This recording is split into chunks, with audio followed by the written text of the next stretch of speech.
3 કલાકથી 12 કલાક સુધી સુષુમ્નાનો દ્વાર ખુલ્લો રાખીને સુરતાથી સહજ સ્મરણ કરવાનું છે। આ સ્મરણ થોડાક દિવસ થાય એટલે કુંડલીની જાગૃતિ એની મેળેથી થાય છે અને કુંડલીની જાગૃતિ પછી 12 થી 18 કલાકની અંદર ઉપર બતાવેલ અભ્યાસથી ષટદર્શનનો ઉદય કરી શકાય છે। આ ઉદય થયા પછી મૂળાધારથી મનની ઉન્મૂળતાએ પરમ નામના નેહ ધ્યાનથી જવાય છે અને પ્રાણનો લય મહાપ્રાણમાં પણ મનની ઉન્મૂળતા પછી એની મેળેથી એટલે સહેજે સહજથી થાય છે। આ સિવાય અસંગ આત્મા સમ્યક દર્શનની પ્રાપ્તિની જેટલી વાતો હોય તે બધી વાતો વાણીના પકવાન જેવી હોય છે। કારણ કે પરમાત્માના સત્ય દર્શનની અનુભૂતિ કરવાની જે જોગવાઈ શરીરના જન્મદાતાએ રાખી છે તે જોગવાઈનું કાર્ય થાય નહીં અને શરીર ઇન્દ્રિયો અને મનથી જે કાર્ય કરવામાં આવે તે અસંગ આત્માથી તદ્દન વિમુખ અને વેગળું હોય છે। આજે ઇન્દ્રિયજ્ઞ જ્ઞાનની સુફિયાણી વાતોમાં મનુષ્ય એટલો તો અંધશ્રદ્ધાળુ બની ગયો છે કે આત્મા સમ્યક દર્શનની પ્રાપ્તિ માટે અસંગ પંથી થવાના કાર્યનો વિચાર પણ કરી શકતો નથી। કેમ કે જગત પહેલાના ધર્મનું કાર્ય અને જગત પહેલાના ભગવાનની પ્રાપ્તિનું કાર્ય કોઈ પણ સંપ્રદાયમાં દેખાતું નથી। જગત પછીના જેટલા ધર્મો છે તે બધા જ મનુષ્ય સ્થાપિત છે। જગત પછીના જેટલા ભગવાન છે તે બધા મનુષ્યોના ભગવાન છે। આમાં વિશ્વપતિ પરમાત્માનું સત્ય દર્શન ક્યાંય પણ જાણવા મળતું નથી। આમ વિશ્વના પરમ તત્વની પ્રાપ્તિનું જ્યાં કાર્ય ન હોય ત્યાં સંપ્રદાયો મોક્ષની વાતો કયા મોઢે કરતા હશે? કારણ કે મોક્ષ પ્રાપ્તિનું પહેલું કાર્ય સુષુમ્નાનો દ્વાર ખુલ્લો રાખવાનું છે। તે સિવાય કુંડલીની જાગૃતિ થતી નથી અને કુંડલીની સદદર્શનનો ઉદય થતો નથી અને આ ઉદય વગર અમનપંથી 3 કાળમાં બની શકાય તેમ નથી। આજે પ્રવચનોમાં અને વ્યાખ્યાનોમાં વક્તાઓ ધર્મ અને જ્ઞાનની વાતો કરતા હોય છે। શ્રોતાઓ કાન દ્વારા જે કંઈ સાંભળે છે તે ઇન્દ્રિયજન્ય જ્ઞાન કહેવામાં આવે છે।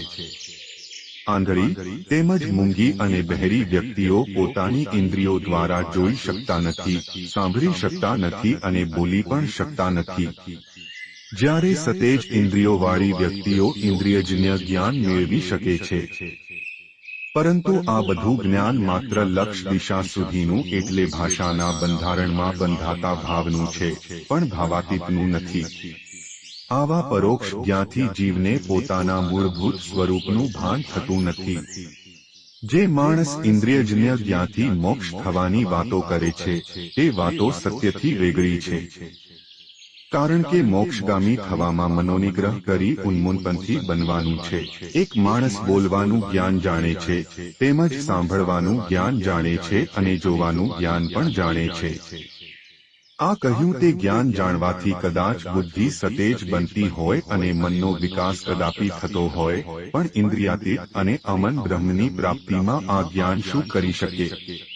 તેમજ બીજો માણસ જન્મથી મૂંગો, બહેરો અને આંધળો હોય તેને ઉપર કહ્યું તે ઇન્દ્રિયો દ્વારા જ્ઞાન મળતું નથી તો તેનો જીવ જે સ્થિતિમાં રહેતો હોય તેવી જ સ્થિતિમાં ઇન્દ્રિયો દ્વારા જ્ઞાન મેળવનાર માણસનો જીવ રહે છે। ઉપર કહ્યું તે બંને વ્યક્તિના જીવો માટે જે સ્થિતિ નિયત થયેલ હોય તે સ્થિતિમાં વર્તમાનમાં ભૌતિક સાધનોના કાર્યથી કોઈ ફરક પડતો નથી, પણ વ્યવહારિક જીવન જીવવામાં ફેરફાર દેખાય છે। પરંતુ આપણો ધ્યેય તો જીવનું જીવપણું મટાડી નિરંતર શિવપણું પ્રાપ્ત કરવાનું છે। આ કહ્યું તે શિવપણું ક્યારે પ્રાપ્ત થાય કે જ્યારે ઇન્દ્રિયો દ્વારા મેળવાતું જ્ઞાન ભૂલાય અને નિજ જ્ઞાનનો ઉદય કરી શકાય તો જ નિરંતર શિવપણું પ્રાપ્ત થાય। કારણ કે ઇન્દ્રિયોના કાર્યથી ઇન્દ્રિયાતીતની પ્રાપ્તિ થતી નથી। ફક્ત મનને રાજી રાખવાનું અને મિથ્યા અહમ ધારણ કરવાનું બને છે। એટલે કે હું કંઈક જાણું છું, હું જ્ઞાની છું, આમ અહમને પ્રોત્સાહન આપવાનું બને છે। આમ તો જીવ જ્યાં સુધી પિતાનું જાતિ કાર્ય ન કરે અને જીવને પોતાનું જાતિ જ્ઞાન ન થાય ત્યાં સુધી જીવનું જીવપણું 3 કાળમાં મટવાનું નથી। જીવનું જીવપણું મટાડવા માટે ફક્ત ઉપર કહ્યો તે એક જ માર્ગ છે કે ષટદર્શનનો ઉદય કરી અમન બ્રહ્મપંથી બનવાનું છે। અમન બ્રહ્મપંથી બન્યા વગર બોલેલું, જોયેલું અને સાંભળેલું તે બધાય સંચિત કર્મનું પ્રારબ્ધ પૂર્વજન્મના ફળ માટે છે. મોક્ષ માટે નથી અને મોક્ષગામી કોઈ કાળે થવાતું નથી. જો જગતના બધાય સંપ્રદાયોમાં વિશ્વધર્મને આધાર રાખી સંપ્રદાયોનું બંધારણ બાંધવામાં આવ્યું હોય તો બધાય સંપ્રદાયોમાં વિશ્વભક્તિ ભગવાનની ભક્તિ તેમજ તેનું જ્ઞાન અને તેની પ્રાપ્તિ માટેના કાર્યનો યોગ એક સરખો જ હોવો જોઈએ. એટલે વિચાર, વાણી અને વર્તનમાં ભેદ ન હોવો જોઈએ. આમાં પછી જુદા જુદા ધર્મની વાતો અને જુદા જુદા ભગવાનની વાતો હોવી જ ન જોઈએ. પરંતુ સંપ્રદાયોનું કાર્ય જોતા કહ્યું તેવું ક્યાંય દેખાતું નથી. અને સૌની પંક્તિવાદના કાર્યના રૂપને ધર્મ માની લેવામાં આવ્યો છે. અને સંપ્રદાયના સ્થાપિત મૂળ પુરુષને ભગવાન માનવામાં આવે છે. આવી બાબત જયા હોય ત્યાં જગત પહેલાના ધર્મનું જ્ઞાન અને જગત પહેલાના ભગવાનની ભક્તિ કયાંથી હોય? ન જ હોય. આમાં કાંઈ નવાઈ પામવા જેવું કશું છે જ નહીં. જેમ આત્મા સનાતન છે તેમ ધર્મ પણ સનાતન હોવો જોઈએ. કારણ કે ધર્મની ઉત્પત્તિ નથી તેમ જ તેનો નાશ પણ નથી. આત્માની જેમ ધર્મ પણ ત્રિકાળા બાધિત છે. એટલે જીવને પોતાના મૂળભૂત ધર્મનું ભાન કરવાનું છે. તેના બદલે આજે પંક્તિના ધર્મનું ભાન કરાવવામાં આવે છે. પણ આ ભાન જીવને કરાવવાની જરૂર નથી. કારણ કે પંક્તિના ધર્મનું ભાન તો મનને થાય છે. તેથી મોટા ભાગનો માણસ પોતાની મનોદશા ઉપરથી આ તે ધર્મમાં દોરાય છે અને તેના કર્મમાં બંધાય છે. આવા માણસોને જીવના પરંપરાના નિજ ધર્મનું ભાન હોતું નથી. આમ જ્યાં નિજ ધર્મનું ભાન ન હોય ત્યાં જેટલા કર્મ થાય તે બધા સ્વધર્મથી દૂરના અને વેગળા હોય છે. આમ પંક્તિવાદમાં આત્માની નજીકનું કાર્ય થતું નથી અને આત્માથી નજીકનું કાર્ય થાય નહીં ત્યાં સુધી જીવ પણ પોતાની જાતથી કાર્ય કરી પારમાર્થિક સ્વરૂપની પ્રાપ્તિ કરી શકે નહીં. આમ જે હેતુ માટે ધર્મ પાળવામાં આવે છે તે હેતુને પાર પાડવા ભીતરનું કાર્ય થાય નહીં ત્યાં સુધી જીવ મોક્ષ પ્રાપ્તિ કેમ કરી શકે? ન જ કરી શકે. આ જીવ જગત પહેલાનો છે અને આ દેહ જગત પછીનો છે. પણ જીવ પોતાના મૂળભૂત સ્વરૂપનું ભાન ભૂલ્યો તે કાળથી જીવપણાની દશામાં વિશ્વના બધા લોકનો પ્રવાસ કરી રહ્યો છે. આમાં કેટલીક વખત સ્વર્ગવાસી અને વૈકુંઠવાસી બન્યો છે. છતાં હજુ સુધી પોતાના મૂળભૂત સ્વરૂપને પામી શક્યો નથી. જગતના 14 લોક કહેવાય છે તે બધા જ લોકનો જીવ પ્રવાસ કરી ચૂક્યો છે. આ 14 લોકમાં જેનો વાસ છે તે બધા વાસમાં પ્રવેશ પણ કરી ચૂક્યો છે.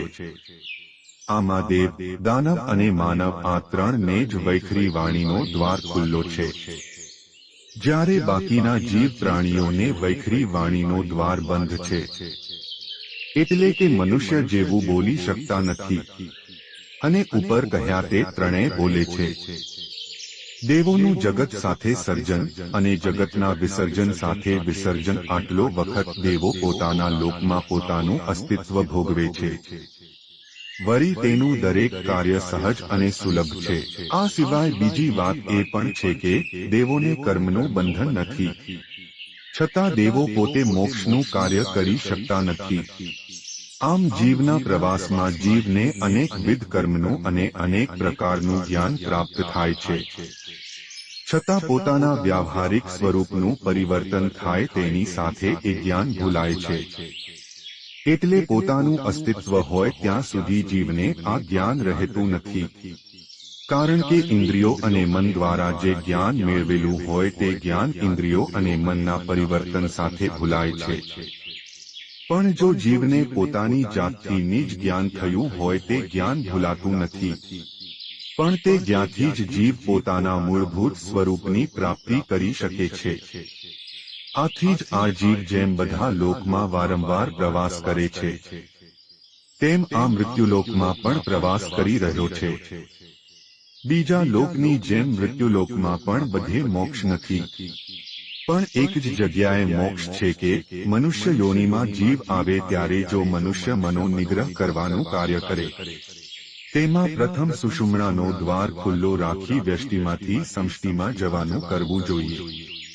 આમ થાય તો જ જીવને અમન બ્રહ્મપંથી બનવાનો અવકાશ છે. આ સિવાય જીવને મોક્ષપંથી બનવાનો કોઈ પણ કાળે અવકાશ નથી. કારણ કે શરીર, ઇન્દ્રિયો અને મનથી મોક્ષપંથી બની શકાય તેવું કાર્ય થઈ શકતું નથી. એટલે આ ભૌતિક સાધનથી જે કાર્ય થાય તે સંચિત અને પ્રારબ્ધમાં પરિણમે છે અને તેની ફલશ્રુતિ પુનર્જન્મ માટે છે, મોક્ષ માટે નથી. મોટા ભાગના મનુષ્ય ભગવાનની, ધર્મની તેમજ જ્ઞાન, ભક્તિ અને યોગની વાતો કરે છે. તેમાં પોતાના મનને મારવાનું કાર્ય ભાગ્યે જ કોઈ જગ્યાએ થતું હશે. શાસ્ત્રોના કહેવા ઉપરથી અનેક વાતો કરી શકાય છે, પણ આવા બાહ્ય જ્ઞાનથી કોઈનું મંડું મરતું નથી. અને મંડું મરે નહીં ત્યાં સુધી ઉપર કહ્યું તે બધી વાતો વરસાદ વગરના વાદળા જેવી ગણાય. કારણ કે જે હેતુ માટે ઉપરોક્ત વાતો કરવામાં આવે તે હેતુ જીવનની હાજરીમાં પાર પડે નહીં તો ઉપરોક્ત વાતો કરવાનો અર્થ શું? પણ આ જગ્યા એમ દેખાય છે કે મોટા ભાગનો માણસ મનમુખી છે એટલે પોતાનું મનમુખપણું છોડે નહીં ત્યાં સુધી અમન બ્રહ્મપંથી બની શકે નહીં.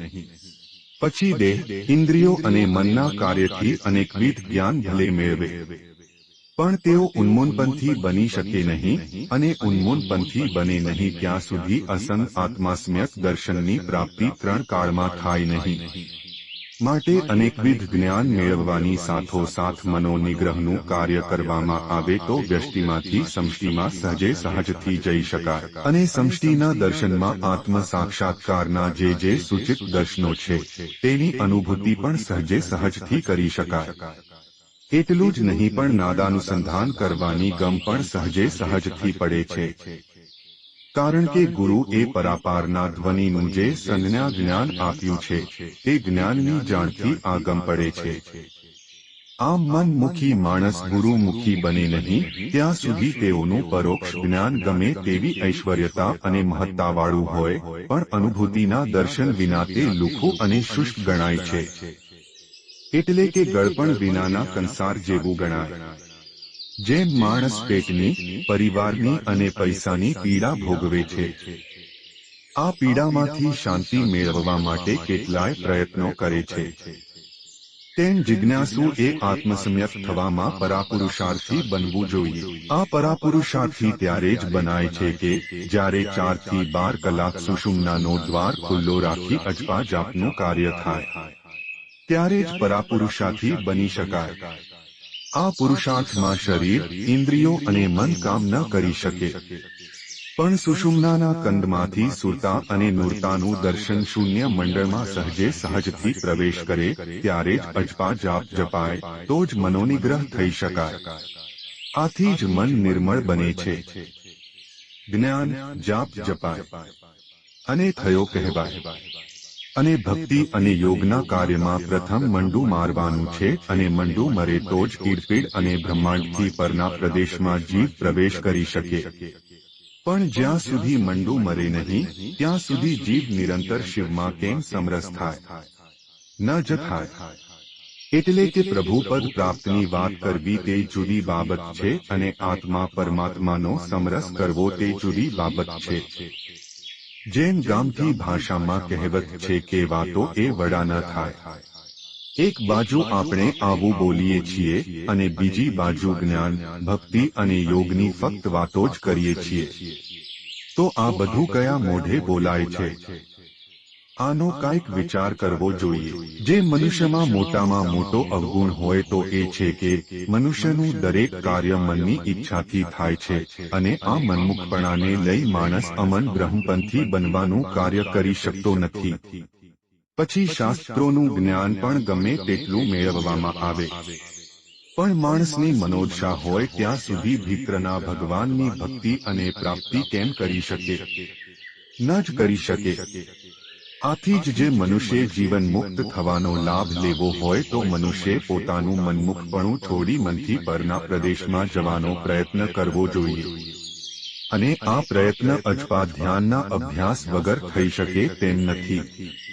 માટે દરેક જિજ્ઞાસુ એ પ્રથમ અભ્યાસ અજપાપંથી બનવાનો કરવો જોઈએ. આ કહ્યું તે અજપાપંથી દાર્શનિકો પાસેથી માર્ગદર્શન મેળવવું પડે. અને જ્યાં સુધી માણસને અજપા ધ્યાનના દાર્શનિક ગુરુ મળ્યા ન હોય ત્યાં સુધી તે માણસ નુગરો પણ કહેવાય. અને દરેક શાસ્ત્રોનું તેમજ દરેક સંતોની વાણીનું આ જ કહેવાનું થાય છે કે નુગરા માણસને વિશ્વથી પ્રભુની પ્રાપ્તિ 3 કાળમાં થતી નથી. માટે માણસ પોતાની અંધશ્રદ્ધાથી આ તે ગુરુ અને આ તે ધર્મની વાતો કરે છે. તે ખરેખર ગુરુ અને ધર્મ વિશે કાંઈ પણ જાણતો નથી. આ તો કોઈનું કીધેલું સાંભળેલું ગ્રહણ કરીને પોતે બોલે છે. આમાં પોતાની પ્રેક્ટિકલ જાત અનુભૂતિ તલભાર નથી.